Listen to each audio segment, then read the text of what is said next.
So I'm going to explain what you do, because this is a technique that does need you to be sort of on time. So I can't do the whole process actually here. I'll just explain what I did. So what you do is you take like 3 different colors. Like you can see this one I did. I have green, I have red, and I have yellow. So what you do, you don't marble on the cake, all right? You need to have 3 different colors of buttercream, and you marble them on a piece of parchment paper. So you need a strip of parchment paper, and what I did is I actually cut this parchment paper to go around, be able to go around the diameter of the cake. So then I come onto this parchment and I marble the buttercream onto the parchment so that the bottom side, guys, is what's actually going to look marbled, as you can see. All right.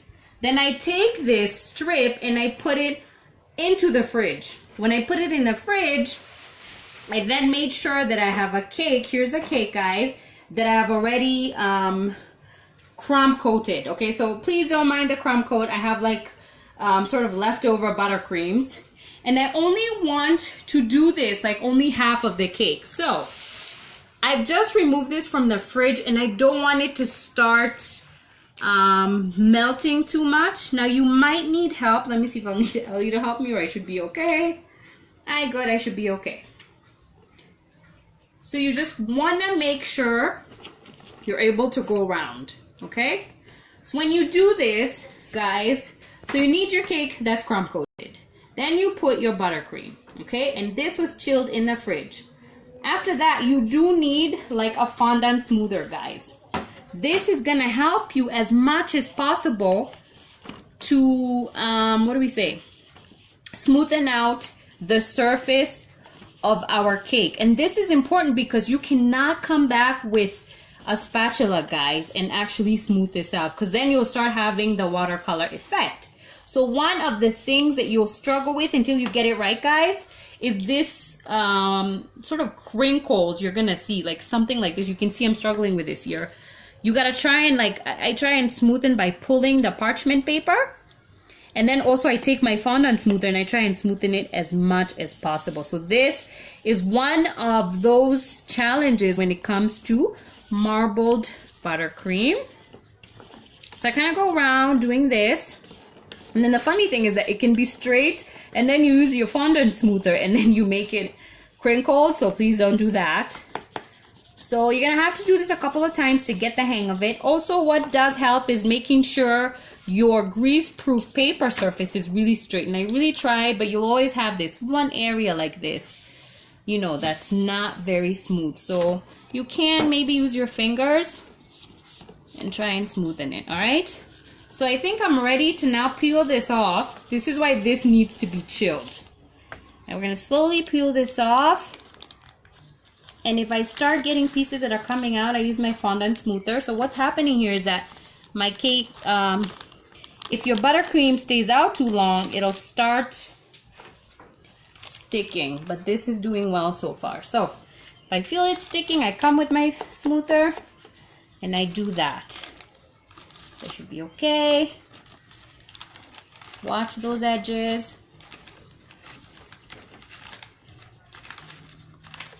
So just keep peeling.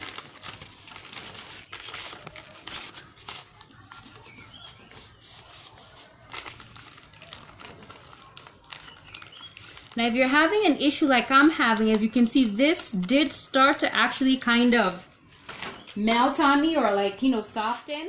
I'll wipe that and just kind of smoothen carefully, guys, carefully. So it's such a tricky situation, since remember, we're not going for the watercolor. We're really going for marble, so we don't want to spoil our marble effect over here. So I just slightly smoothen as much as possible. And then we'll troubleshoot with maybe some stuff you need to watch out for that we can see on this cake, and how to finish it off like I did with this other one. So be careful at all times. Hot water and a nice spatula will just kind of help you out in finishing this effect.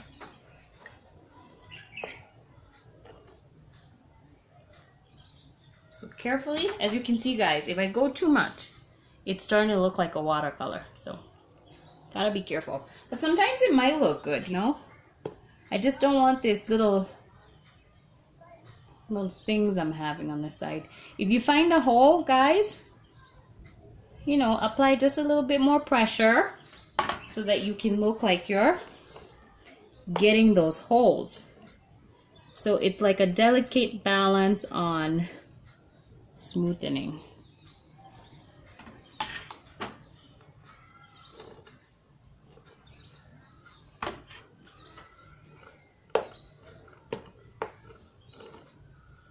So if you do join, even if it's later, feel free to leave a comment, and make sure if you have a question, feel free to ask. And I'll make sure I share the buttercream frosting recipe as well on our Instagram profile, so make sure you do check it out. And if for some reason you do not follow us, make sure you do follow us.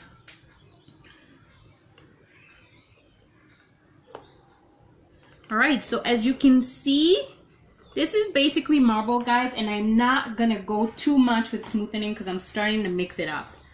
So just to talk about tips and issues you're gonna go through, so I'm just gonna showcase both of these just so that you can see the difference. One thing I did do with this is that I smoothened so it looks better, but one thing I didn't do, and I should have watched out for it, was gotten my buttercream all the way here, guys.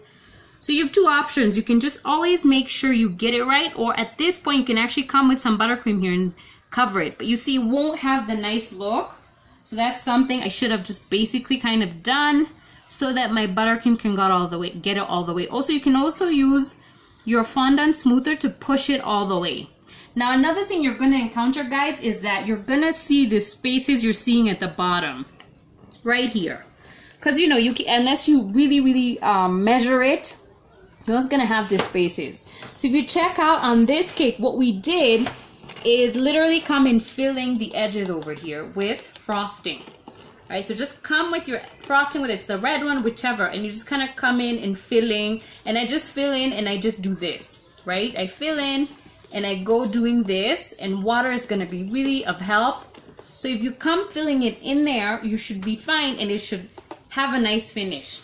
As you've noticed, most of the cakes that do this marbled fondant have a nice clean finish. You don't have an extra, you don't come with borders. You can if you want to, but the look is kind of supposed to be really clean, and it's supposed to showcase that marbled buttercream. So the point is to leave these edges looking like this. It's like a look, it's this sort of jagged edge look that's supposed to look like this. So you can just leave it this way. If you want, you can come with some edible gold or edible silver leaf, put it on top, or you can try painting. Just take a brush, paint a color like I did right here. Now, here's the third troubleshooting tip I want you to get. When you paint, please paint after this is completely set, because if you paint before, like you see I did there, it tends to bleed when your buttercream starts coming back to room temp.